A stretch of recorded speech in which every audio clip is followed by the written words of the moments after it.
जय हिंद प्यारे मित्रों, आपका स्वागत है आपके चैती यूट्यूब चैनल से चांस पर।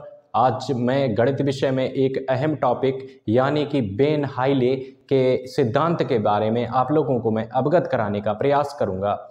यानी कि बेन हाइले के बारे में एक नज़र डालते हैं, इनके सिद्धांत के बारे में, इनके सिद्धांत की शुरुआत कैसे हुई और कब हुई, इसके बारे में हम लोग एक नज़र डालते हैं। और फिर बाद में इनके जो 5 नियम निकल के आए यानी कि स्तर निकल के आए उनके बारे में एक नज़र डालेंगे। प्रथम तौर पर हम लोग आइए देखते हैं इसकी शुरुआत कैसे हुई। बेन हाइले ने 1957 में एक नीदरलैंड के विश्वविद्यालय में, जो कि अपनी पत्नी तथा स्वयं दोनों लोगों ने बैठकर एक नियम पारित निकाला, यानी कि एक कंक्लूजन निकाला, जो कि हमारा सिद्धांत निकल के आया बेन हाइले का सिद्धांत। इसके तहत उन्होंने बच्चे के विभिन्न स्तरों पर कैसे वे ज्यामिति की अवधारणा विकसित होती हैं इसके बारे में प्रमुख रूप से नज़र डालने का प्रयास किया। आइए अब नज़र डालते हैं उनके जो स्तर पारित हुए, यानी कि जो 5 स्तर हैं उनके बारे में नज़र डालते हैं।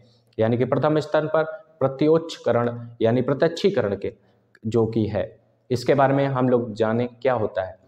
इसमें ये होता है कि बच्चों में ज्यामिति की अवधारणा तो विकसित हो जाती है तथा उनके दिमाग में जो चीज़ें होती हैं वो सिर्फ उनके आकार को पहचानने में, स्वरूप को पहचानने में सक्षम होते हैं उस स्तर पर।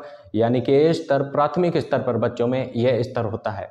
इस स्तर में ज्यामिति की आकृति के, यानी कि वृत्त की आकृति गोल है तो उसी आकृति के अनुसार वह सामान्यतया दैनिक जीवन में जो वस्तुएं हैं, जैसे कि सिक्का और चीज़ें हैं जैसे गोलीय आकृति की, उनमें संबंध स्थापित करने का प्रयास करेगा। और चूड़ी ले लें तथा इन संबंध स्थापित करेगा इन वस्तुओं से दैनिक जीवन में। लेकिन अगर इससे थोड़ी भी अंतर अगर होगा तो वह पहचानने में असमर्थ होगा। अतः यह स्तर प्राथमिक स्तर के बच्चों में होता है।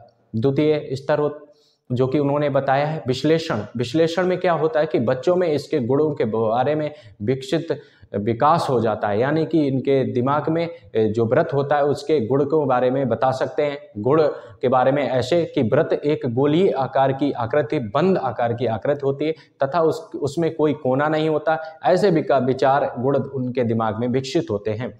अब ये चिंतन बच्चों में, प्राथमिक स्तर के बच्चों में उच्च स्तरीय शैक्षिक दर वाले, यानी कि जो उनका मानसिक आयु बहुत अच्छी होती है, उन बच्चों में ये विकास होता है। अब तीसरा, यानी कि इसमें निगमात जो कि होता है कि जो निगमन होता है, इसका नाम है अनौपचारिक निगमन। इसके तहत क्या होता है, बच्चों में जो वृत्त होते हैं उनके बारे में संबंध स्थापित करने की क्षमता विकसित हो जाती है। वह बता सकते हैं कि जो कि जैसे कि आयत तथा वर्ग, उनके सम्मुख भुजाएं समान होती हैं। यानी कि अगर 4 मीटर आयत की भुजा 1 है तो उसके सामने वाली भी भुजा 4 मीटर होगी। ऐसी अवधारणा उनके दिमाग में विकसित हो जाती हैं और यह स्तर प्राथमिक स्तर से थोड़ा ऊपर हो जाता है। ठीक है। अब तीसरा स्तर यानी कि जो चौथा स्तर है निगमन, यानी कि औपचारिक निगमन। इसके तहत क्या होता है, इसमें बच्चों में निष्कर्ष निकालने की क्षमता विकसित हो जाती है, यानी ज्यामितीय गुणों का एक अमूर्त कथन सिद्ध कर सकते हैं।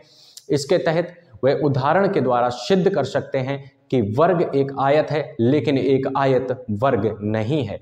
यह उच्च स्तर की कक्षाओं से संबंधित है जहां छात्र सामान्य तौर पर, यानी कि सामान्यतया निष्कर्ष निकालने पर तथा मूल्यांकन करने में किसी प्रमेय का सिद्ध करने में सक्षम होते हैं। यानी कि प्रमेय को वह सिद्ध कर सकते हैं, विभिन्न तथ्यों के आधार पर एक निश्चित समूह को जोड़ते हुए प्रमेय को वह सिद्ध करने का प्रयास करते हैं और ये विकास उनके अंतर्गत आता है।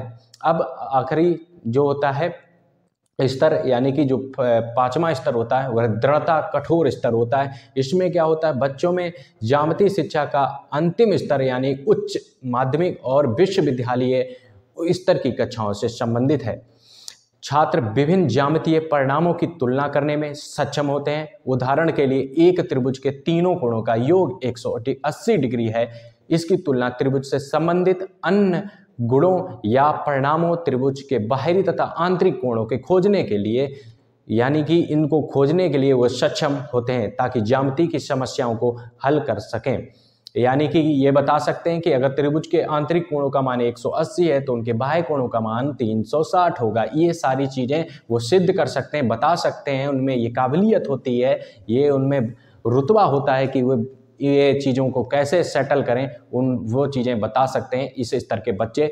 ये तो मैं बता ही चुका हूँ कि उच्च स्तर के बच्चों में ये विकास विकसित होता है।